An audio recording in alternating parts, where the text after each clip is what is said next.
Армысыздар, қазақ елі. Бүгінгі видеоға шығып отқан себебім тіркелмеген және мына Тоқаевтың жүйесі тіркелмей жүрген Алға Қазақстан партиясының инициативтік тобының мүшесі Амангелді Джахин ағамның қылмыстық іске тартылып жатқанына бола шыққан. Ол кісіге 258-ші баппен және 405 бүкіл қазаққа әйгілі болған бүкіл активистер тартатын 405-ші статьямен ол кісіні жауапқа тартып жатыр. Бірақ ол кісіні бәріміз адами қасиетін және қандай екенін біле отырып, осындай видео жазып шарамыз қалмады. Амангелді Джахин ағамыз Шортанды, Ақмола облысының Шортанды ауылынан,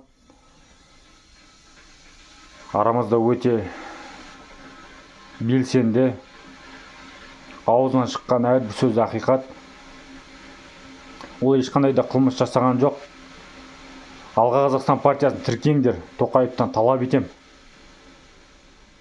Амангелді ағамды, Марат Жыланбаев ағаларымды, Думан Мұхаммедкәрім 405-пен қозғалған журналистер, Аслан Өтепті, өзінің бауырым Батыс Қазақстан облысынан, Айгерім Тілеужан секілді барлық саяси тұтқындарға бостандық талап етем. Амангелді Джахинге бостандық, бүкіл саяси тұтқындарға бостандық.